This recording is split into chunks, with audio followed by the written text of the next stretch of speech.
Wednesday, March 18th, 3 o'clock, and this is the Finance Committee meeting of the Brunswick-Glynn Joint Water and Sewer Commission. I'm going to call the meeting to order. Do we have any public comment? Yes, sir. All right, thank you much. Okay, and we'll move on to the approval section. The first one is minutes from February 18th Finance Committee meeting. Mr. Chairman, I'll make a motion that we approve the Finance Committee meeting minutes from February the 18th as presented. I second. All right, and any questions or comments? All those in favor signify. All right, that passes 3-0. Item number 2 is the property liability insurance renewal with Mr. McGinty, who has brought us some information and some numbers. Yeah, so I'll get us kicked off, and Mr. McGinney is here to answer specifics on the insurance. Typically in March, we do property and liability insurance coverages renewal through Oak Ridge. We have our general liability, we have a cyber liability, we have a crime and terrorism package. It's also our property and auto insurance and the equipment floater. And so it's a lot of different insurance packages coming together at one time. Mr. McGinty has done a good job summarizing that in a spreadsheet that is attached to this and can answer questions. And there's quite a lot of information on the back and a proposal for all the details of which you would like. At the end of the day, though, we're not changing any coverage types. The insurers are remaining the same, but we're seeing a substantial reduction in property insurance coverage for a total net of all of the liability and property package of a reduction of $119,165. We did see some increase in liability for values of assets, and also apparently we had filled the application out correctly. The insurer had picked up the wrong information on one of our applications and said we had substantially less customers than we actually had. So they corrected that this year, but thankfully they didn't bill us for what they didn't charge us the previous few years on that. So we got a little free coverage the last couple of years. So, but with that, I'll turn it over for Mr. McGinty and any questions y'all may have to him, but very excited to see our insurance coverage go down, which is a rarity these days, it seems. I know my personal insurance, it didn't happen. No. All right, let's see, let's go ahead and do the motion first, and then we can kind of discussion. Mr. Chairman, I move that the Finance Committee recommend approving insurance renewal rates for each coverage category and insurer as listed in the attached 2026 Property and Liability Insurance Premium Summary. I'll second. All right, there's a motion and a second. I have one question here. Public officials' liability, that covers us, is that correct? That's correct. Okay. How long has that been enforced? Every year? Every year we've had that, yes, sir. Okay, right. All right, I wanted to just clarify that so that. Yeah, so we have a lot of these coverages that you might not think about often, Yeah. but we do have them in case something were to come up. And knock on wood, we typically don't have to file claims in those areas, but it's good to have the protection nevertheless. So this is pretty much a standard package for a utility, would you say? Yes, sir. Yeah, I mean, kind of coverages and things, right. Yeah, so general liability, that's where they had picked up the wrong information, which is why that more than doubled, because I think they said they had picked up our miles of pipe as our number of sewer customers. You serve a lot of customers per mile of pipe. I was going to say, that doesn't quite work, so that's it, yeah, okay. 900 and something compared to 27. Well, 27,000, yeah, it's a little bit of an increase in what they considered their risk profile at that point. Why did the property liability amount, why did that premium go down on the property? Basically, what happened, the property market's driven by catastrophes, and in 2021 and 22, we had a bunch of fires, some hurricanes, and the property market, in my mind, overreacted. So 2023, I've been in the business 50 years. That's the worst year by order of magnitude that I've ever seen as far as property market. Rates went up, capacity went down, deductibles went up, and we had some accounts that we got coverage down with 5:30 on the day before it expired, and we only had one quote after shopping all over the world. Fortunately, the market has a short memory, and they've had profitable years for the past couple of years, so it's a function of competition. Okay, all right, so that's good news for us. Yes, sir. Absolutely, so. Anyone else have any questions?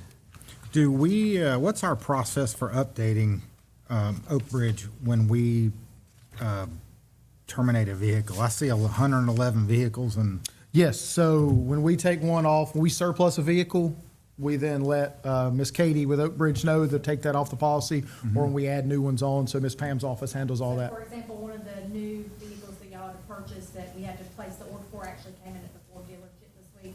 And for the guys went over and picked it up. Now that we have the VIN number, we email that to her and it's added. And then tell me, Mr. McGinty, with the exact coverage on the floater. We have a floater for any new equipment purchases, like we have is it 250? For anything that we were to purchase that maybe wasn't on the schedule at the time we renew each year. On the auto policy, it's automatic coverage for 30 days for newly acquired vehicles. Hopefully they report it within 30 days. For equipment, it's, for mobile equipment like bulldozers or excavators, that kind of thing, those have to be reported before we have to. And then we periodically update our schedule of values on the property values as well. Every year for sure. Every year we update those. A couple of years ago, you may remember, on a lot of our pump stations, we decreased the value of those because of the assets that may be damaged. We don't need to insure the concrete in the ground. We reduce the value because that's not going to be damaged except for in case of an earthquake, which is not impossible, but it's highly unlikely in this area. So instead of covering everything, we just are basically covering the exposed features now. And that's part of what we do every year when we start the process for the renewal in January. Katie will give us the latest schedule that they're showing, and we just check that against like our master spreadsheets and all of our systems. So we keep that schedule updated.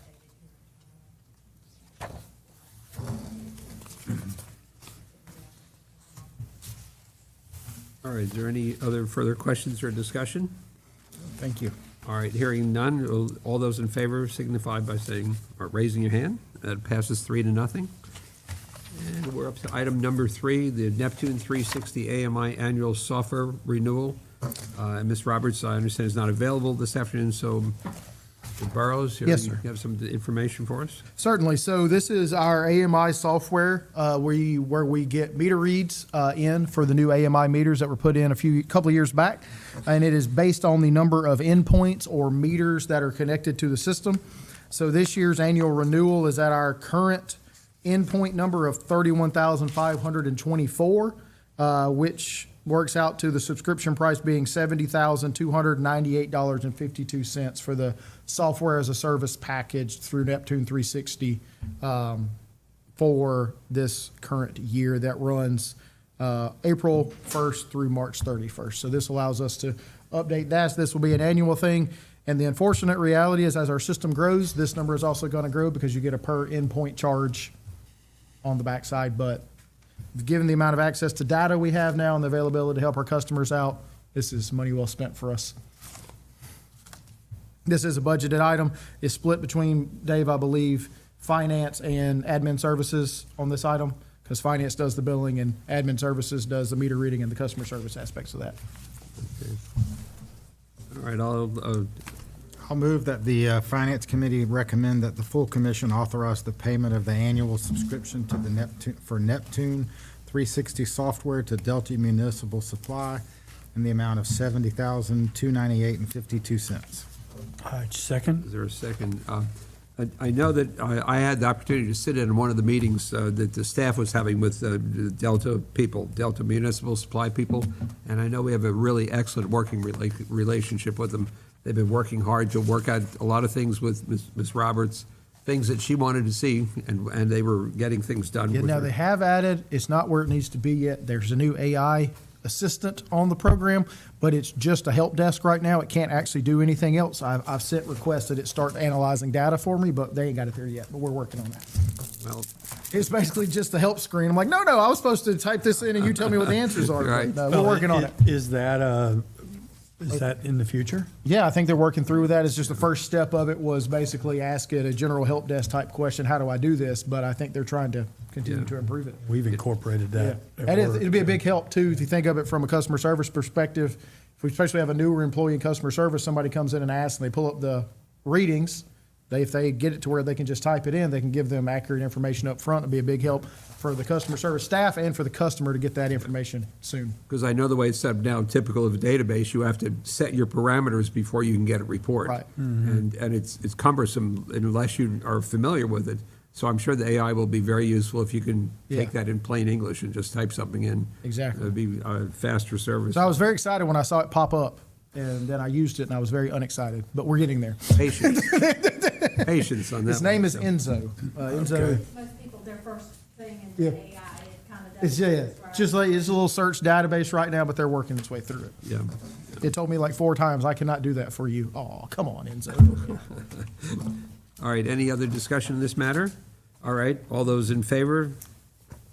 Passes 3-0. And we're now up to number 4, one of our favorites, surplus equipment. Mr. Yes, sir. Morrow? As we're going through, one of the things you may recall we discussed at our January offsite workshop, one of our goals is a fleet master plan. And so we're going through a lot of our old equipment and fleet assets right now. We're trying to get rid of what we have not used in many years and there's no longer a value to us. And this is a very old backhoe that was used at the wastewater plant, and it's a 1997 model. It is currently not operable, and to get it back to usable condition would be quite the expense at the moment. There's some photos if you would like to peruse it. We would like to declare this item as surplus, and likely we'll post this on GovDeals. Now, you said this one does not have, there's no title to this piece of equipment because Antique. it predated us, yes, so we may get additional value for it. Who cleaned antique. it up? Someone cleaned it up, man. We pressure washed it, got it all cleaned up, so it looks good for its photos. There's a few other pictures of like the seat of that thing. Yeah. It's pretty bad, but I think this would get to the point of. On the outside, she's a beauty. Yeah, I'll tell you. like good real estate agents, we want to make sure we show it in its best light. Okay. We'll do a motion on this, please. I'll move that, I'm sorry. No, go play. I'll move that the Finance Committee recommend that the full commission approve the above listed item as surplus to be disposed of in a manner most beneficial to the JWSC. I'll second that, please. Okay. Any discussion on this beauty? So what is the, is there a bylaw that we have to bring these in front of the commission? Yes, because they're on our fixed asset register. And so anything on that fixed asset register, if we're going to get rid of it, according to our operating agreement, has to come before y'all for approval. Well, she does look better from a distance, I'm gonna say. If you zoom in, it's kind of rough. So, all right, any other discussion on this matter? All right, all those in favor? Carries 3-0. All right, we're now up to the financial statements, Mr. Owens. Good afternoon. We have our financial statements for the month of February 2026. Excuse me. For the month of February, our cash and cash equivalents decreased $139,000 to a balance of $3.29 million. The bond sinking fund, normal, every routine entry there of $245,000 that brought that balance up to $2.2 million. Accounts receivable net of bad debt, that increased $206,000 for the month to a balance of $2.4 million, the normal monthly fluctuation that we see there. And basically, the total net effect for current assets was an increase of $318,000 for the month, bringing total current assets to a little over $12 million. For the restricted cash accounts, we saw some large fluctuations here, which was, of course, just movement of money to cover some of the bills that we've paid for projects. The JWSC reserves, which is at a balance of $40,226,000 for the month.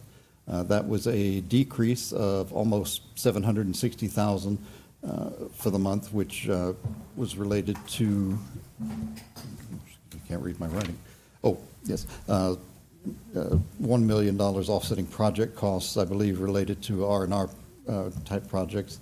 But being off, $1 million was transferred out of that reserve account to cover R&R costs, but was offset by interest and fair market value adjustments for the month.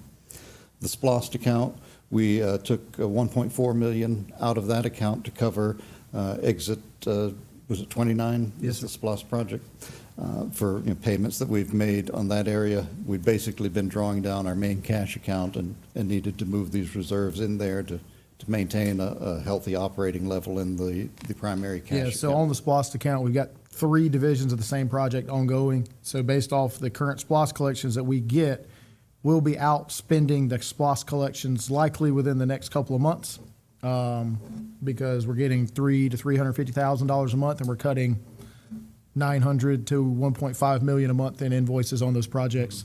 So we're going to outpace our SPOS account and then have to pay ourselves back. But good problem to have when we're ahead of schedule on the SPOS spending. We're good for it. Yeah, exactly. Right?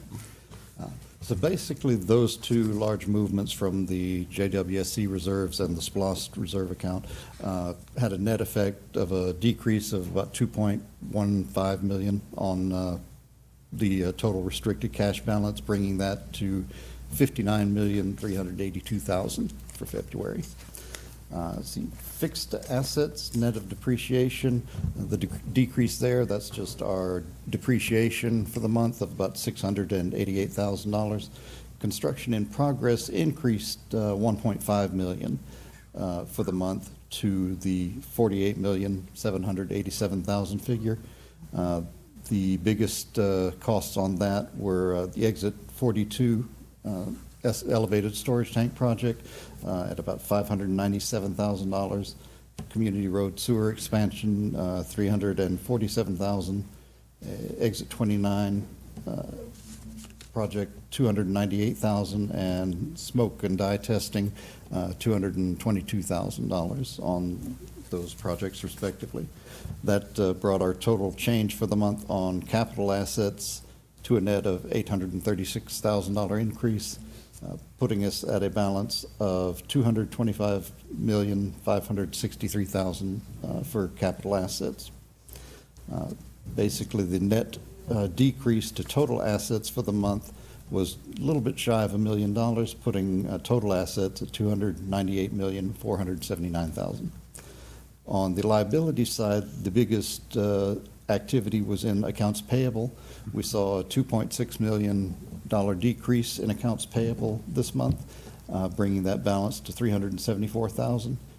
Basically, large payments that we made for the FEMA mitigation of about $1.57 million, and Exit 29 for $1.41 million. Another noticeable movement was in the GFA, the long-term portion of the GFA loans payable account. We did a draw number 17 on the clean water loan for $523,000 this past month. So that puts our long-term debt at $60,217,000 as of the end of February. All told, that's a net decrease of $2 million to our total liabilities, putting total liabilities at $75,375,000 for the month. On page 3, we get into our summary of revenue and expenses. Normal month for revenue, basically $3.5 million in revenue for the month of February, bringing us to year-to-date total of $29,758,000, which is almost $3 million better than budget. Expenses, of course. So keep that number in mind for our next presentation. On the expense side, personnel expenses remain one of the larger over-budget items that we have. Currently over budget by $442,000 for the year. Of course, that has been mentioned each month because it's always the same thing. It's the group insurance. We got hit kind of hard in the beginning of the year for that. Group expenses related to our health insurance and everything have kind of leveled off since December. So Well, one thing of note, spoke with Ms. Wilson about this. If you recall, we changed our stop-loss coverage to a secondary provider. And so last couple of weeks, we got a stop-loss check from that provider that is going against that account. So we maybe do more of those because previously it was handled by the same company, so we just stopped getting the invoices. Well, we're having to pay the invoices and then get reimbursed.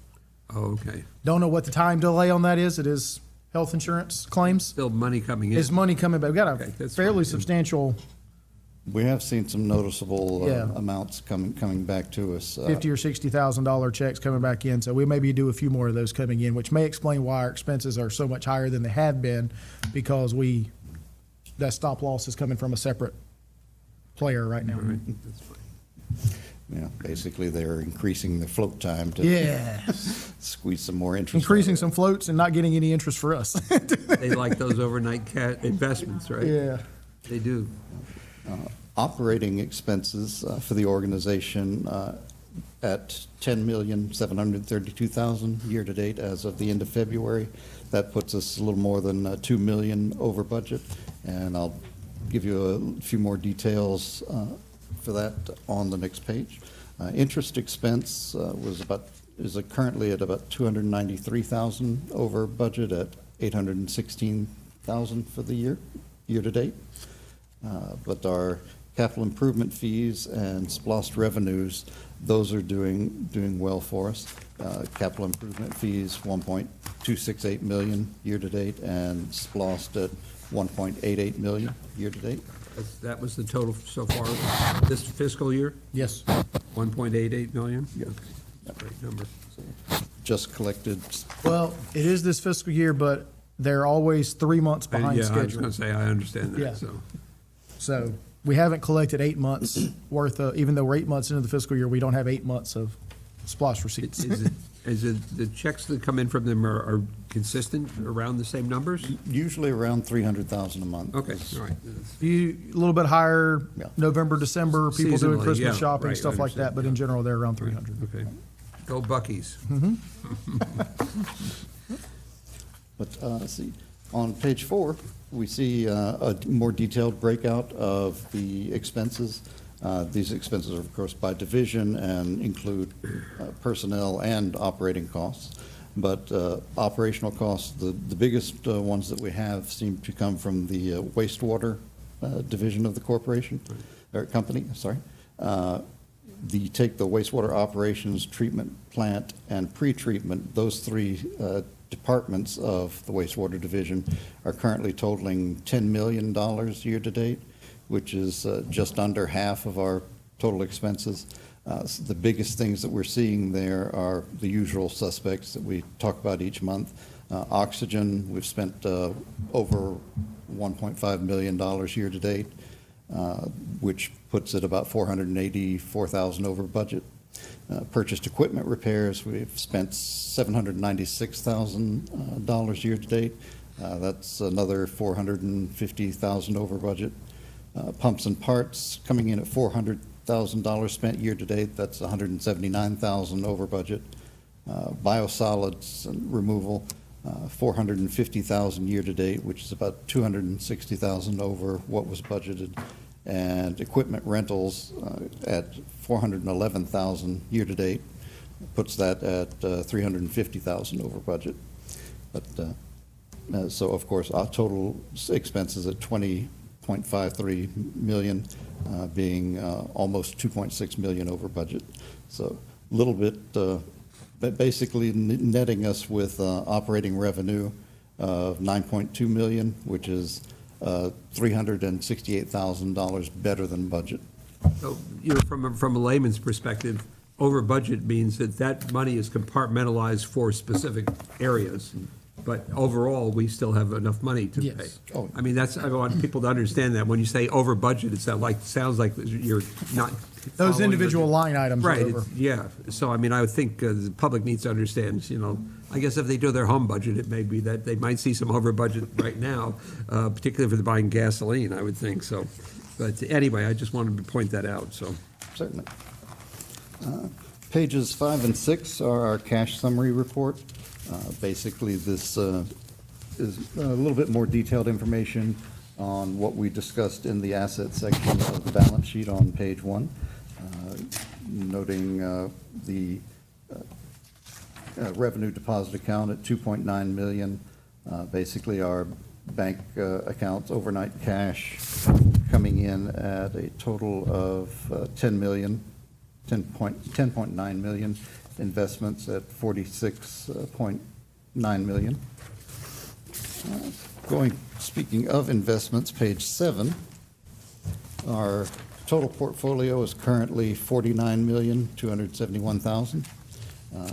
This is basically a change of about almost around $209,000 from prior month.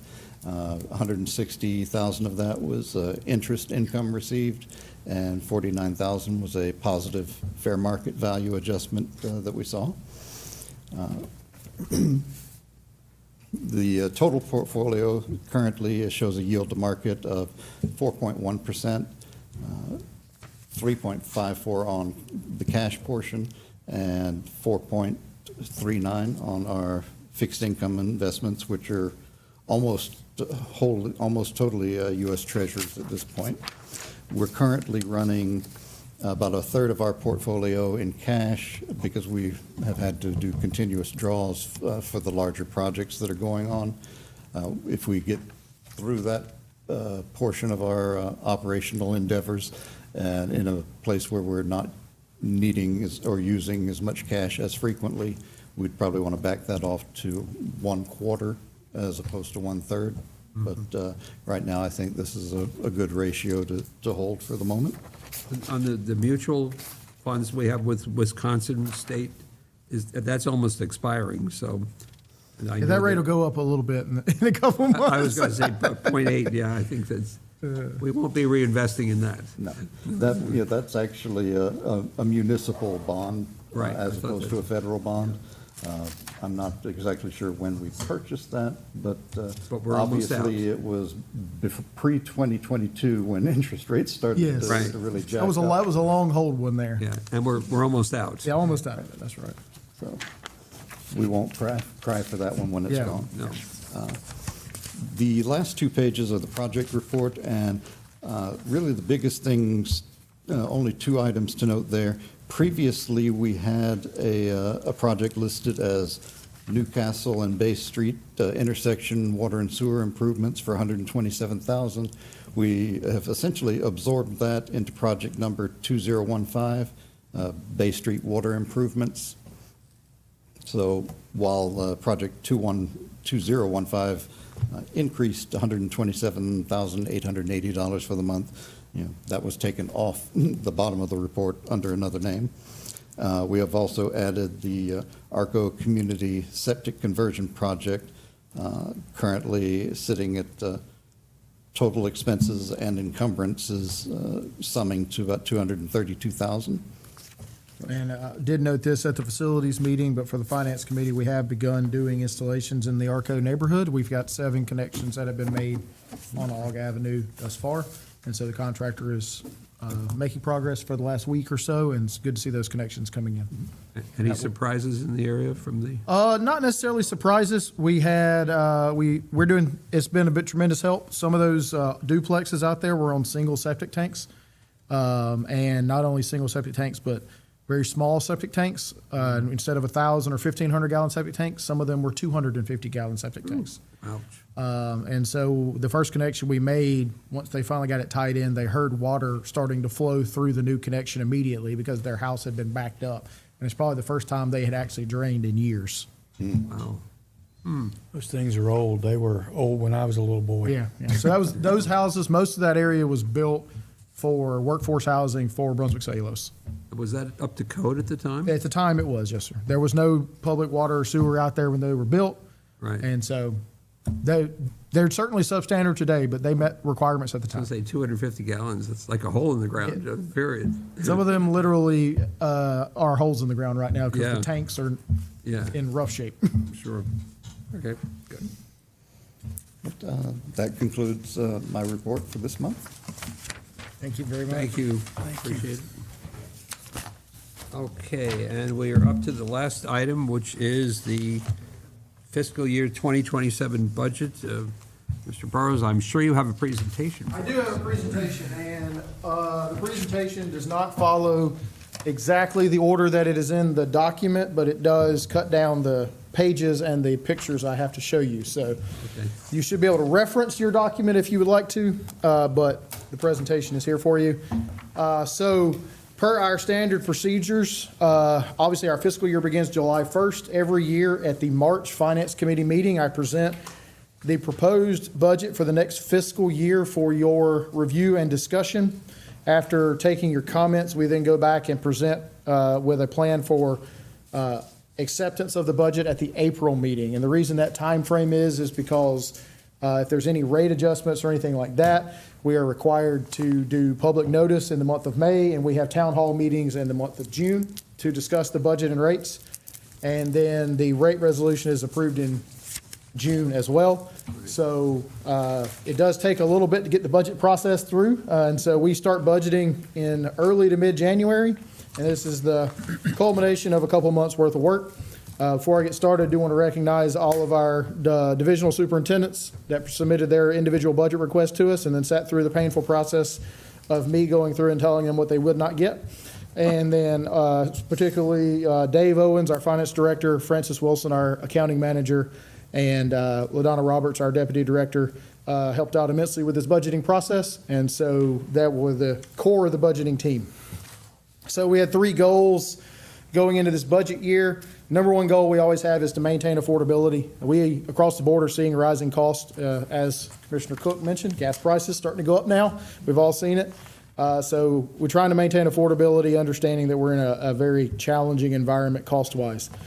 The way we're going to try to do that is to try to improve our operational efficiencies where we can. And the other thing we're really focusing on is increasing our asset reliability so that we have less unplanned failures. And so we don't have to have things like Mr. Owens was mentioning, equipment rentals for bypass pumps because pumps have failed. Those things add cost while we're waiting on a new pump to get here. So here's some highlights. Currently, we are not requesting a rate adjustment for the standard usage rates. When we bring the rate resolution in here in June, there may be some adjustments to some of the fee line items that are in there. Obviously, if the board wishes to do otherwise, this can be adjusted. But as of right now, there is not a requested rate adjustment. We were able to increase our R&R reserve funding increase, and for, as you were mentioning earlier, sometimes the public may not understand what that means when they hear we're putting money in reserves. That sounds like we're just putting money away for no reason. It is how we do projects. So that reserve is how we spend for projects, so this will increase our ability to do projects. And we've combined a few more line items along the way to simplify our budgeting process. We keep doing this every year. We find line items that make sense to combine. It helps from a budgeting perspective not to have as many line items, but also helps during a day-to-day management perspective of the budget so that things aren't miscoded as often because there's less line items for them to select from. So kudos to Mr. Owens to continually finding ways so there's less line items we have to review. So budget overview, top line budget, $42.51 million is the request for next year, which is, as you see there, just shy of $3 million more than the current fiscal year budget of $39.84 million. That's a 6.7% budget increase. Remember, I mentioned to you when we were going through the financials to remember those numbers that we were over budget on revenues last year. So this budgeted request here incorporates those current revenue trends we're seeing, which is why we see the 6.7% increase in budget without an accompanying rate adjustment at this time. Now, print is a little small on this, and I apologize, but our budgeted revenues come from many different areas. Sewer revenues are here. They make up, those are the sewer usage rates, industrial surcharge rates, and then leak adjustments go against sewer revenues. So that works out to just shy of 41% of our revenues. This orange piece here, 22% comes from water usage rates. The green piece, about 12%, comes from those REU fees that are charged for debt service. About 17.6% comes from admin fees, base fees that are charged on the account. We get 0.09% from our planning and construction fees that our people are paying when we have reviews come through Todd's Planning and Construction Division for private development reviews.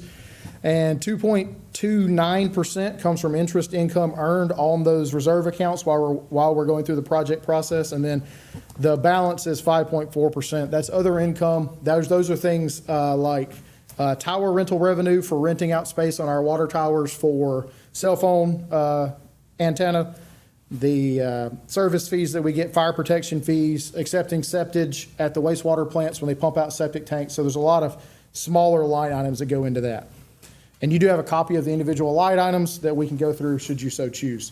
So revenue highlights, obviously our customer growth remains strong. I got a chart on the next that show you consistent customer growth. But, and then our usage patterns, we're seeing significantly higher usage patterns through a lot of our customers. Some of that commercial growth we've seen is driving that. And one thing to note, we held our interest income steady, which seems a little lower than what we have been getting because of, shall we say, market uncertainties that are going through right now. So a lot of concerns of what the market's going to do over the next year, so we didn't want to get too greedy with our budgeting process for that. So customer growth, here's a snapshot. Now this is where we're at currently year to date. This is projected customer accounts for next year. So over the past 3 years, we're seeing consistent 2% water growth on customer rates and around 2% on sewer.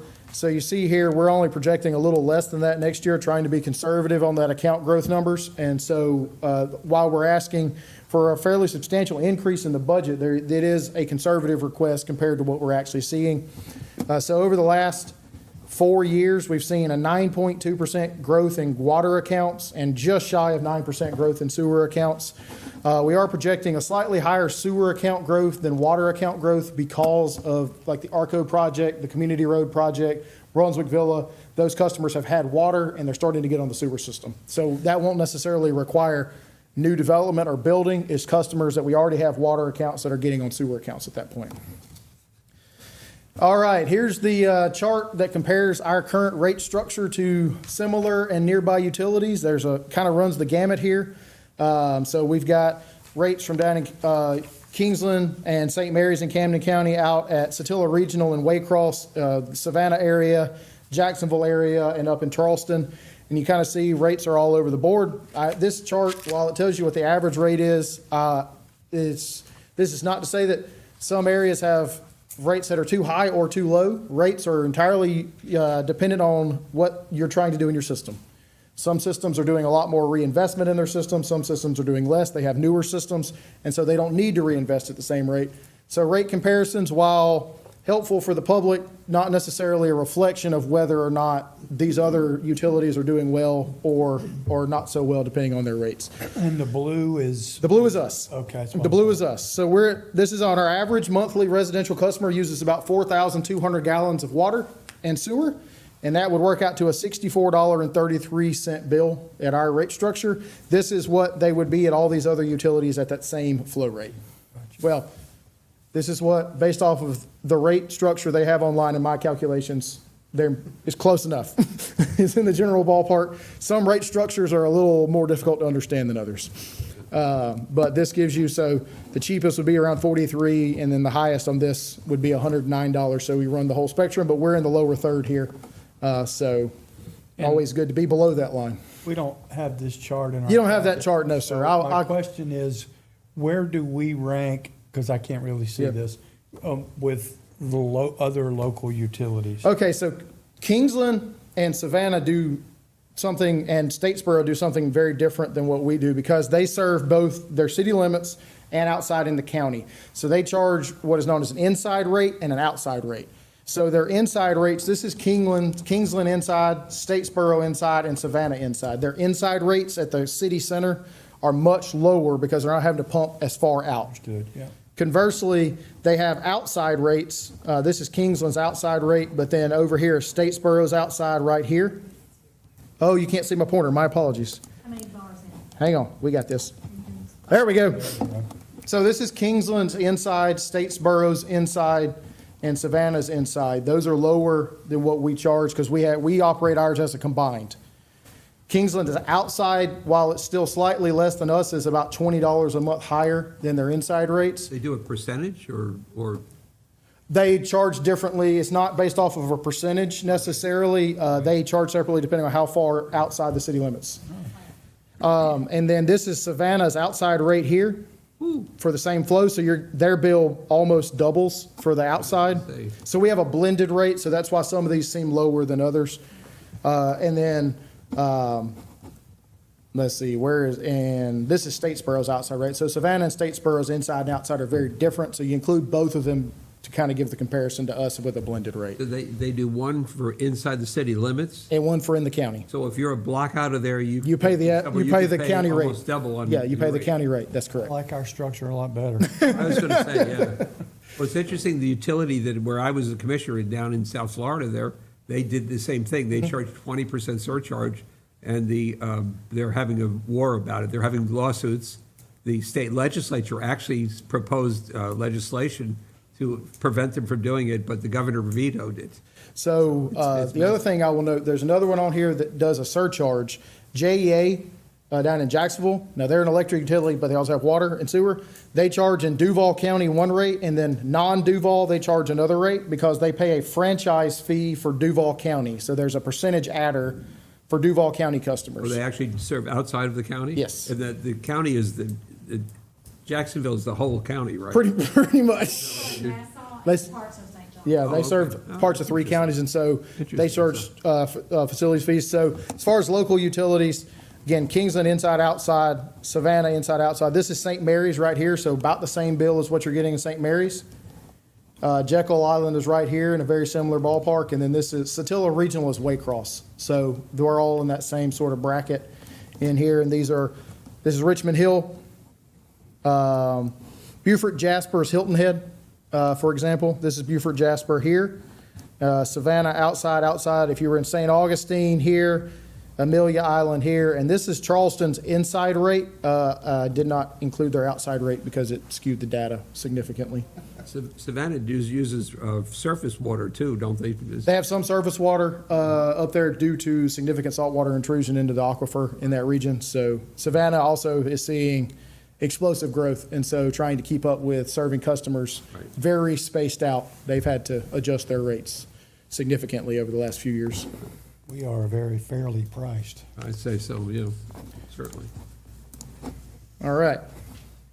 So this is monthly, this is billed revenues per year for the 4 major types, which are sewer revenues, water revenues, REUs, and admin fees. You see consistent growth. We're actually this last column here is actually projected to knock down a little bit, again, being conservative on that sewer and water revenue compared to where we're projected to end into this year. And you see just general growth trends in revenues that's allowed us, due to customer growth, we've had some rate adjustments in the last few years, but nothing substantial. And that growth has really driven our revenue increases, and that's allowed us to reinvest in our system at a more rapid pace. Here's our budget here. What I always like to tell people, if you want a simple solution for where your money goes on your bill, about a third of it goes to personnel, about a third of it goes to projects, and the other third goes to our day-to-day operating expenses. It's not exactly that, but in general figures, that's where we're at. Personnel accounts for 31.56% of our budget. The governing body accounts for 1.16% of our budget. That is you 7 gentlemen here. That has went up substantially. We'll get to that in a minute. So we're going to have to get y'all on a leash for your spending. So project reserve transfers, so that R&R transfer is about 25% of the budget. So basically, every dollar we get, 25% of that goes into doing renewal projects for us. We keep trying to get that number up. 25% is a pretty good gauge for us, I think, moving forward, if we can reinvest 25%. And then debt service and interest expense make up that other third of that. So How does that compare to other utilities, the 25%? Is that I think that's probably higher than most utilities are doing in projects. above industry average? Yes. Okay. Why is that? Age of the equipment, or? Age of equipment, and honestly, just philosophies. I am a proponent that we get more bang for our buck replacing pipe than continually going out there and maintaining the same pipes over and over again. So if we can replace assets instead of constantly having to go work on them, we're getting better bang for our buck. And then bad debt expense, which is customers that ends up, they have balances on their account, we have to write that off, accounts for 0.4% of our budget, so very minor. We have 152 full-time equivalents here at the JWSC. We don't expect that to change. One thing I will note, that is 151 full-time employees and 2 part-time employees that are retirees that we have brought back in on a maximum of 20 hours per week deal. One is an operator and one is going to be an inspector for us. And those are areas where we constantly need additional help, and so it helps cut down on some overtime rates in those areas. In the current budget is a 2.41% cost of living adjustment on July 1st for all staff members. And then potential merit increases. The way the merit increases work is on your anniversary date, you would get a appraisal, and it's at a score of 5. If you get a score of 4, you take 5% maximum minus the 2.41% COLA, and then you take that remainder and divide it in 2. If you get a 4 out of 5, you get that. If you get a 5 out of 5, you get up to the 5%. So that is currently included in the budget. That is based off of the February cost of living CPI-U that was just put out last week. So that may be adjusted again slightly before next month's budget, depending on what When's the the March cutoff number. on that? Which month is the last? March month? is the last month. March, okay. All right. Yes. That typically comes out around the 10th of the month. So, by division, Mr. Owens was jumping the gun on my presentation here. Wastewater accounts for almost half of our spending in the budget. So it's about 49% of our spending. Water accounts for about 16.5%. And then the admin groups that we have, governing body, this is operating expense only, not capital, not the debt service or reserve transfers. Governing body a little shy of 2%, office of director about 3%. Admin just shy of 7%. Finance is about 13%, but I will note finance absorbs all of the group insurance costs for the entire organization. So while Mr. Owens' budget accounts for quite a lot, most of his he doesn't actually spend. So planning and construction makes up just about 6% of our budget, and Ms. Crosby's purchasing budget is just shy of 4% of the annual operating budget. We do have industrial pretreatment as a very small budget, is part of wastewater, but per EPD requirements, we have to maintain a separate budget for industrial pretreatment. So that is why you have a 0.13% line item in there. Where's the governing body in there? Right here, There we are, okay. 1.71%. All right, budgeted increases. These are total dollar value increases that we've seen going up. Electricity is up about $360,000 in this year's budget. That is mostly due to increasing fuel costs. We expect to see a rate increase from Georgia Power as fuel costs increase. Group insurance, our claims are up significantly. We talked about that briefly. We're hoping to see some reimbursement checks coming in to hopefully knock that down a little bit, but right now, based off our current spend, we need to increase that a little over $300,000. Oxygen, we increased that to meet the current budget right now, but we are trying to put those planned improvements in place. Hopefully, we will not need that much in that line item, and next year's budget will see a substantial reduction in that. The other thing that's not listed here, I mentioned the office of the governing body saw a substantial increase.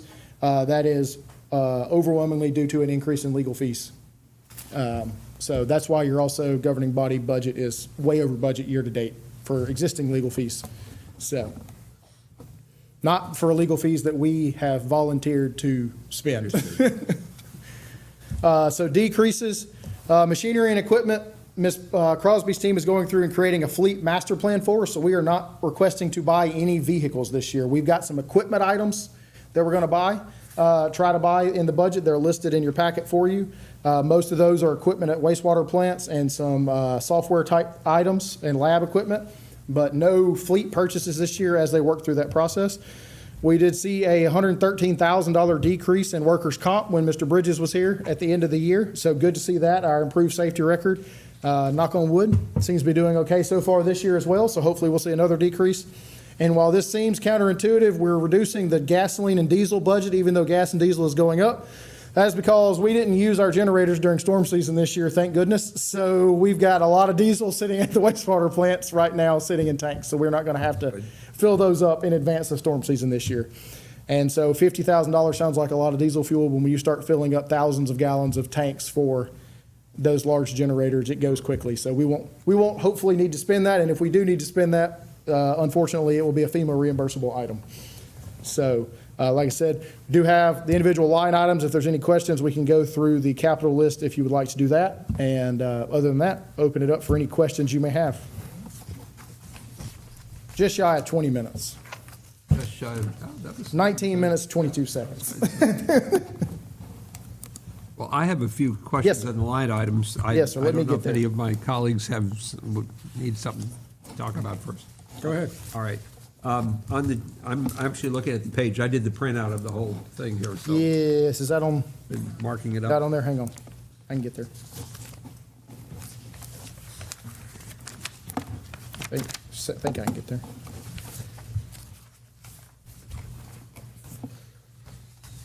Let me get to Teams.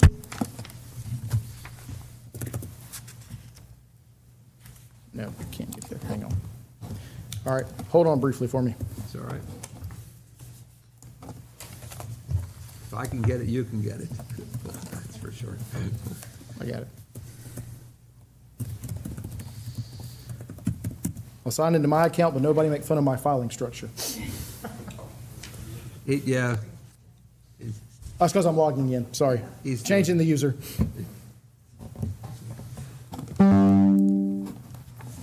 Nice backdrop.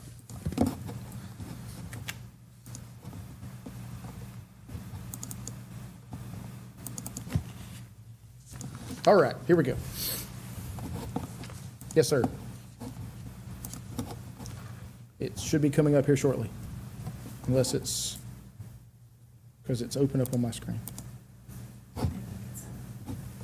Somebody better at IT than me needs to take a look at that. Hey, Byron.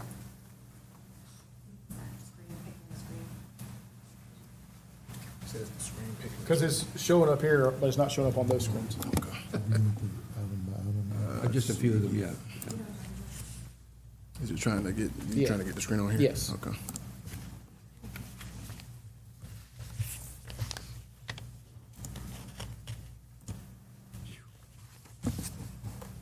Let's see, identify first. Something's So happening. just duplicate instead of extend, I think. There we go. We got number 2. There we go, we're in business now. Okay.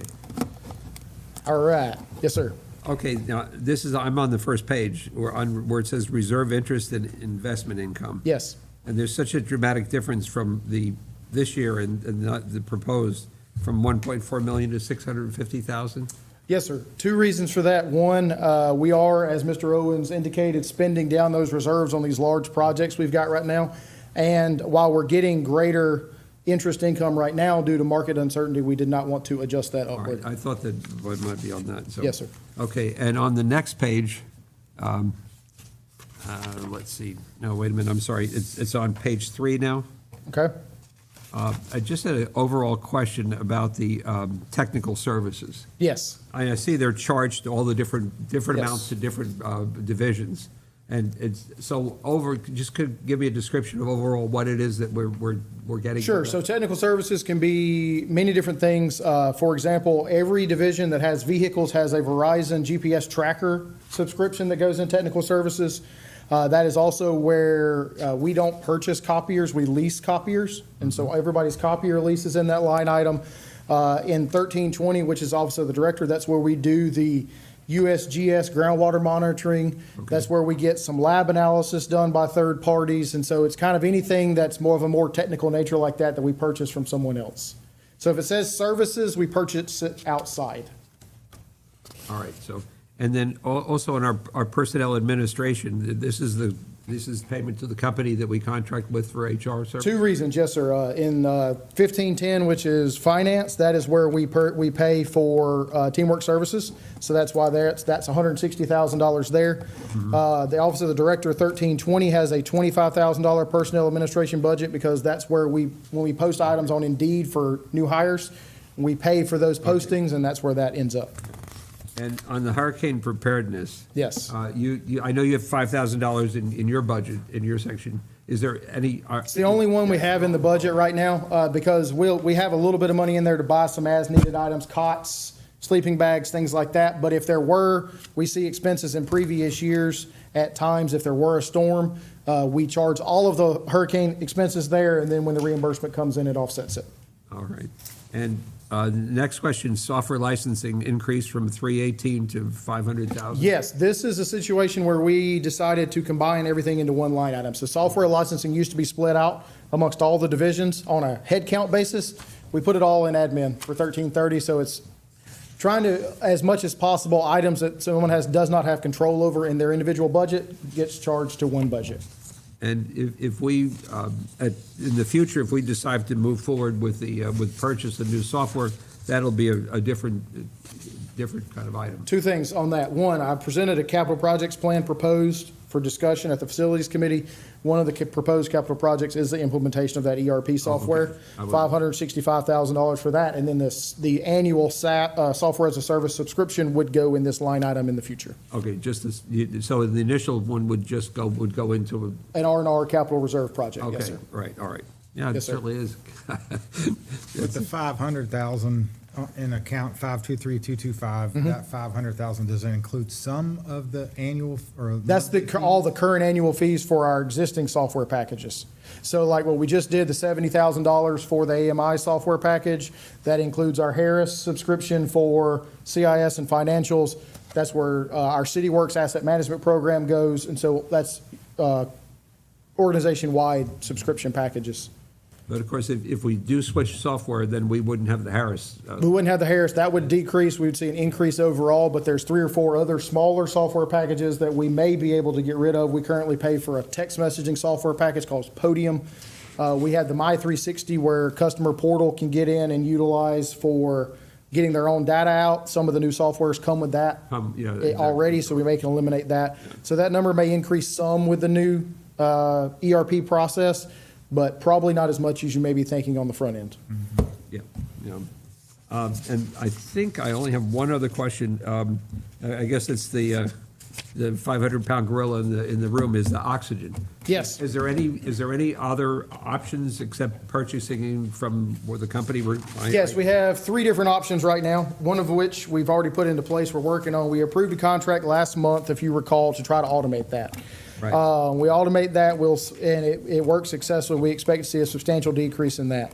The other 2 options we have, last time we bid out oxygen, we only got 1 bidder, and who's who we currently got. We have been informed there may be more companies now that may be interested in doing that, so we're exploring whether that would be beneficial.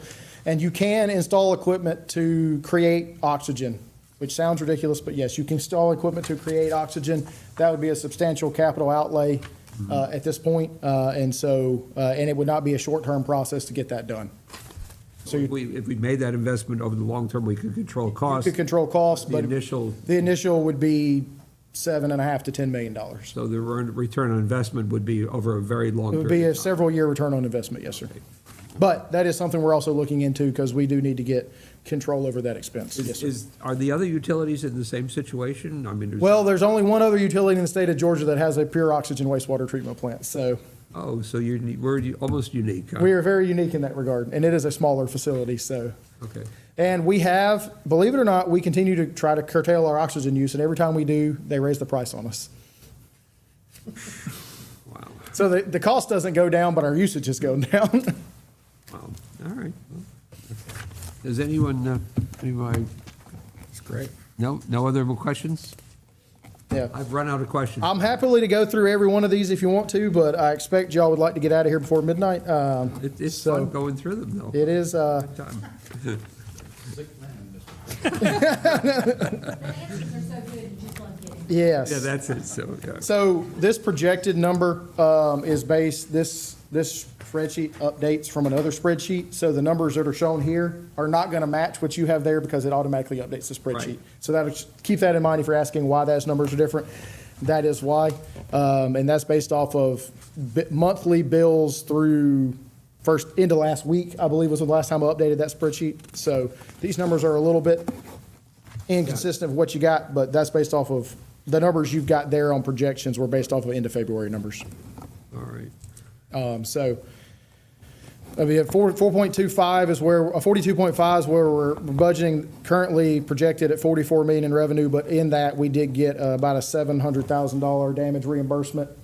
So that wouldn't obviously be in there next year. So if you take that out, we're currently on pace to be around 43 million. We're requesting 42.5 for next year, and that's not including account growth going into next year.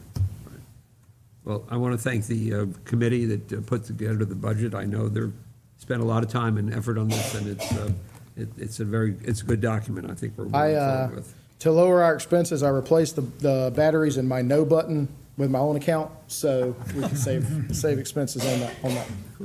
Where are we on our GFA loans? Have we paid all those off? We haven't paid those off yet. The GFA loans, we've expended the entire you got drinking water and clean water. Drinking water is water side, clean water sewer side. Drinking water loan for the meters is in payback. on interest and principal. The sewer, we had to close that out at the end of the year, even though the 4002 project was not done, because they wanted us, because of the delays in that project, to pay another $150,000 modification fee, which we decided not to do. So that has been closed out as well. We're going through, well, that is in the closeout process right now, and we'll start paying back principal on that probably in the next month or two moving forward. So And our bond costs, where are we on those?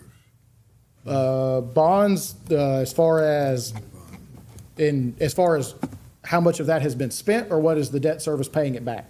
What's the debt service? Debt service paying, our total debt service paying back for bonds, hang on, projected next year based off of the amortization schedule is interest and principal is 2.95 million. So just shy of 3 million on debt service. How many years do we pay that? That's through 2036 or 2037. Yeah, we're still in the early days on the bond. Yeah, remember when we issued the last bonds, we wrapped around the existing bonds? So the newer bonds we issued a couple of years ago, we're paying like $200,000 a year on those while we pay off the bulk of the existing bonds, and then it'll pick up as we go along. What's the interest cost for bonds right now? Last time I checked was around 5.5. What are we paying on this one? On this is around 3%, I believe, wasn't it? The existing bond? Oh, I think that's, It's in the threes, yes, sir. So it's went up a couple of percent. Yeah. You got in at the right time. We got in at the right time. So if you'll notice every year, like you do on your mortgage, the amount of debt you pay back on your principal goes up each year and interest goes down. So thank goodness. All right, any other questions? All right, thank you very much, Mr. Burrows. I think Absolutely. If anybody does have any future questions as they go through the budget in detail, certainly feel free to reach out. We'll be happy to All go right. through all those questions for you. All right, I don't think we have anything else to cover, do we? No, good. All right, I'll accept a motion to adjourn the meeting. Motion to adjourn? Second? All right, and we are adjourned.